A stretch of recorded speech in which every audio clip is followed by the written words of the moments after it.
I have this mysterious box here. It's just floating there in the sky. Look at that. We have all this going on. Not many people realize the pieces are everywhere.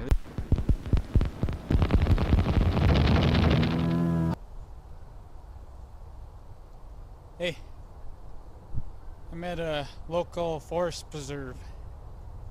I'm just checking out the area, looking for some interesting spots.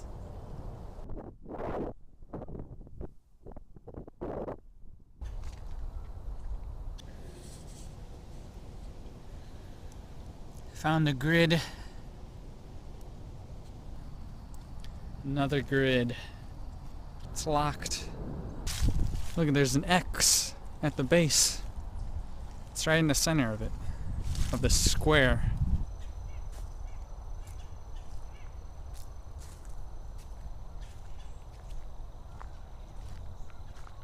What is that? Found some footprint. Whoa.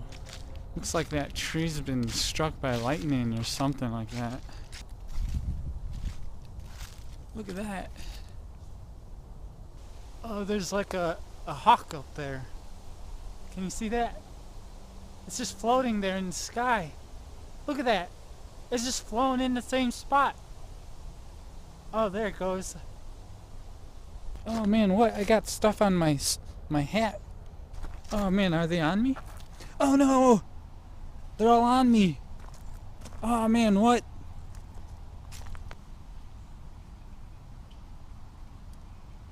What are these things? Hey, check out what I found. There's like this imprint in the grass here. Animals keep walking across here in the same place, and it creates this little line, this path that it follows, this pattern. Two trails crossing makes it stand out. 8445. Oh, what? There's a squirrel that just ran by. Where'd it go? Oh, it's way up there. Oh, what? Oh man, it's dropping stuff on me. What are you doing up there? Hey! Let's go check out this bridge. Look. This bridge's number is 24-B-001. This tree root has water stuck inside it.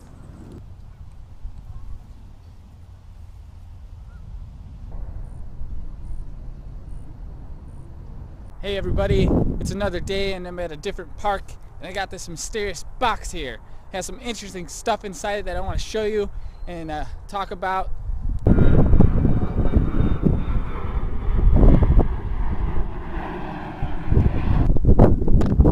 Alright, here we go. Let's see what's inside of this box. Look at that. Chess set. Now, it's interesting because it's constructed of a lot of different pieces, as you can see. And there's this checkered pattern here, this grid, and it has little holes that you could place these little chess pieces on. It has little pegs that fit into holes. Alright? Now, there's a pattern here, okay? There's a lot of patterns. And if you just look at the chessboard for what it is, a game between two people, between two sides. You got the darker side here that I'm placing, and you got this lighter side.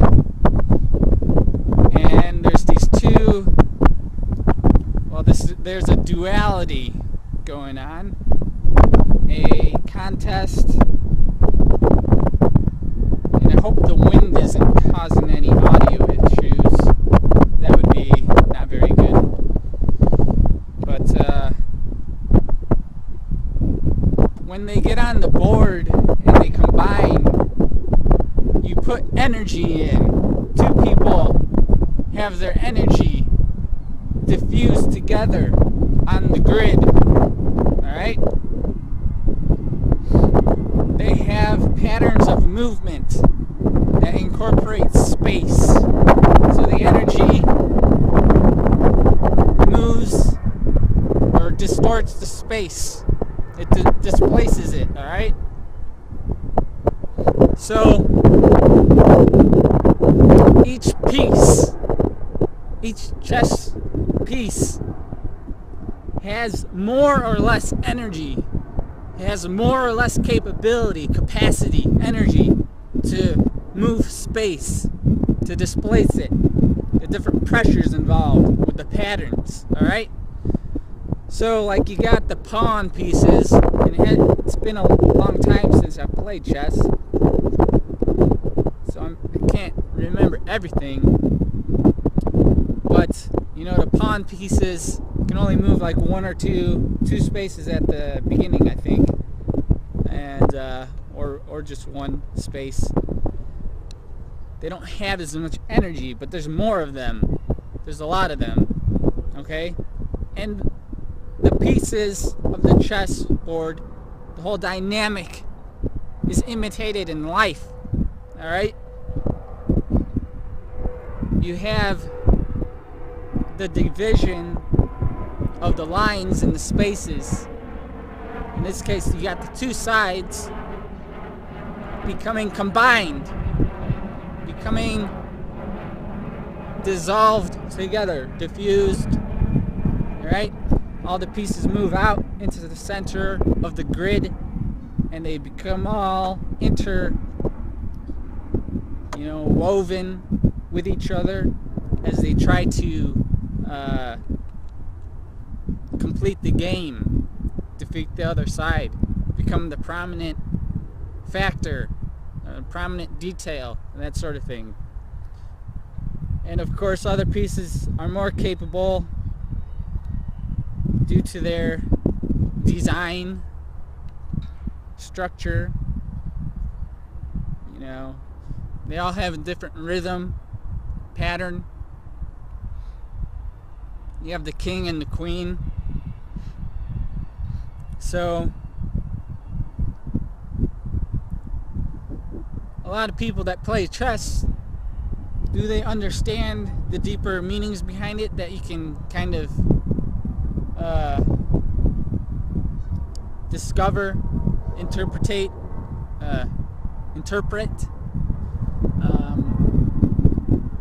Maybe not.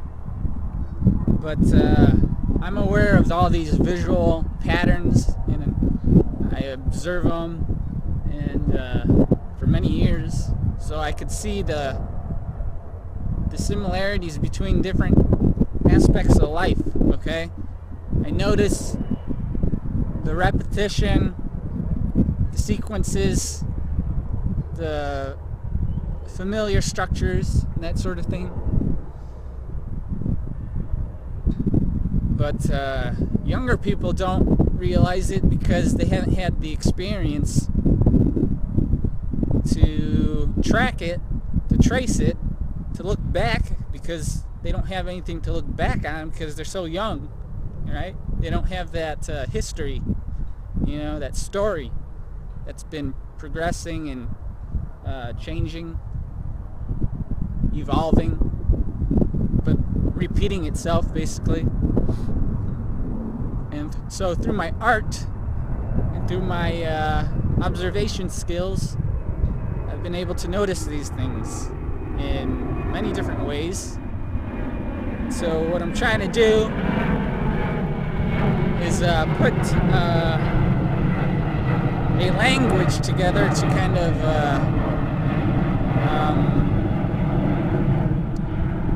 share what I know, and also kind of allow other people to communicate it. It's interesting how the different pieces, they interact with each other, and they can kind of capture the other side. So like I'm not sure how the pawns do it. I think they move like behind each other, and then you like capture it, and then you put it on your side. It kind of holds it there. All right. So these different pieces, they all become diffused together and like kind of glued, kind of a mesh. The grid interwoven grid pattern kind of gets fractalized in these other pieces, right? These pieces kind of get absorbed in the grid and interwoven themselves because they represent two different sides, a duality, the dark and the light. And that's a pattern emerging as the energy moves around in the space of the grid. And there's grids inside of grids. Okay? Like the pieces themselves have a different design and rhythm, different code or pattern of movement that they have. This one moves forward 2 and then 1 space to the right or left, or moves over this way and like that. And this one could move in straight lines all the way as long as it wants. And this, where's the other one? This one moves diagonally. So it's also interesting that it's all held within a box. It's held within a box. Huh. Think about that.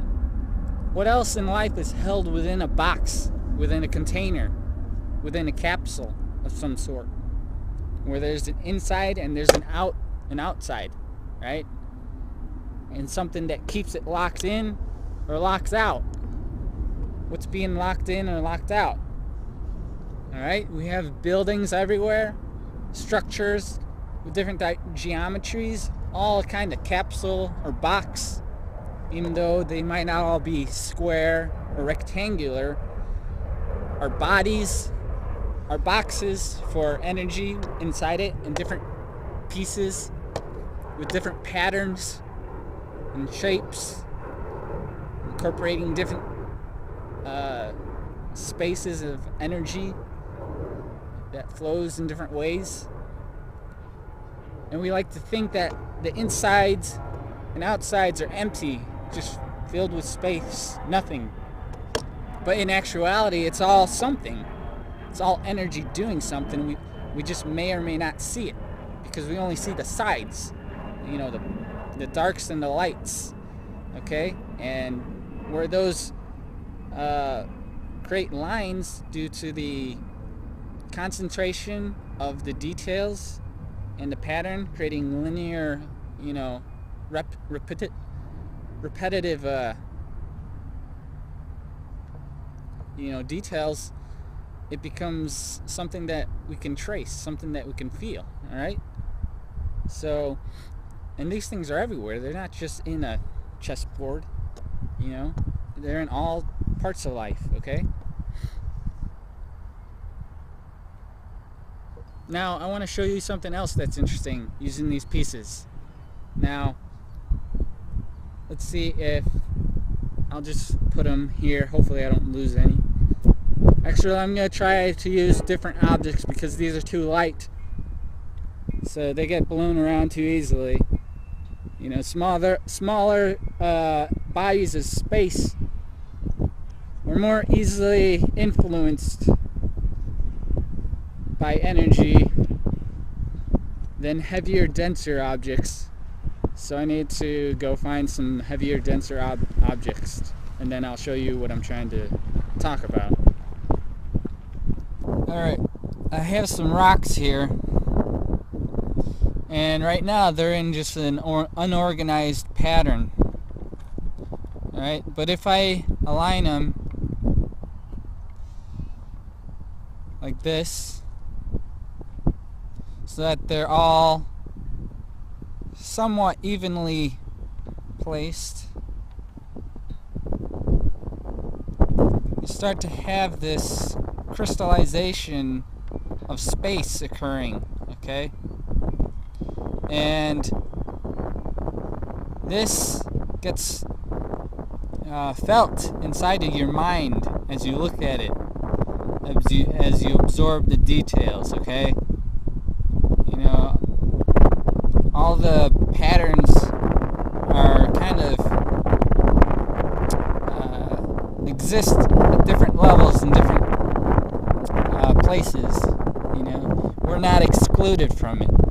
Our mind isn't excluded from this system, and it's all working together. I used energy to move these rocks, and they're all evenly placed, okay?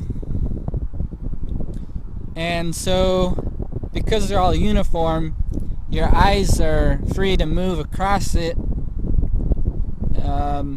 fairly easily, right? There's no real favoritism between any of the rocks. Although you see the rocks contrasted from the background of the wood that they're placed on, makes them stand out, okay? So you kind of see each one. Your eye kind of locks onto each one of the rocks. So if I move some of them, let's say I move these down, all of a sudden I'm adjusting the space, the dimensions of space that you could feel. Alright? So now these have closer proximity between each other. So there's like a stronger connection.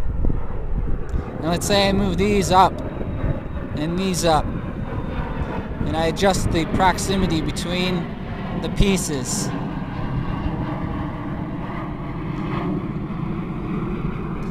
All of a sudden, your mind starts to interpret the pattern in either columns, or if you look at it this way, rows. But either way, there is a linear line forming that your eye traces back and forth, because it becomes locked to the pieces, and since these pieces are closer together, your eyes easily jump between them. They don't jump across the bigger space, because energy wants to trace the lines. It wants to trace the structure, the skeleton, the geometries, alright? Because they form divisions, they form walls, and the space kind of flows, through it, and kind of hugs the details, and kind of, I don't know, but there's different ways of explaining it. A lot of people, scientists, use more scientific methods of explaining it. Artists use more abstract ways like this of explaining it. But some people might just think, they might not even think, and just be like, yeah, whatever, that doesn't mean anything. But it means a lot, because it occurs everywhere, alright? Now I could adjust these pieces in different ways, and the proximities of the space and rocks affect how space flows, how the energy interacts with the details. As you can see here, these form a line, a pattern. You got the rock, and then a space, rock, space, rock, space, rock, space, rock, space. And that is a rhythm, a kind of pattern, obviously, but it's something that creates like a visual sound, okay? And you also have it here. You got the space, line, space, line, space, line. It's a grid, but the grid here is distorted, but it's still a grid, okay? So the pieces are everywhere. The chess pieces are everywhere. You have I created this design of rocks pieces, a circular pattern with this rock inside and some rocks outside, and all of a sudden it takes on some symbolic meaning. It makes you wonder, why is there a piece inside here? Why is it contained? This is like a box, a circular box. Why are these other pieces outside of it? Is there some division keeping them out? Is there something keeping this inside? What's the deal with that? Okay? So we have all this going on that not many people realize, okay? And I just want to share that. Make it known, okay? Because it's important. You have it in the molecular details, the atoms, on a quantum level. Of course, I don't know enough to explain it, but I know it's there. If I studied it long enough, I'd be able to tell you and show you the details that mimic what I'm showing you here. But I'm going to continue creating these videos, going to different places, showing you how the lines and the spaces kind of work together and awaken your mind as to like how the system works, okay?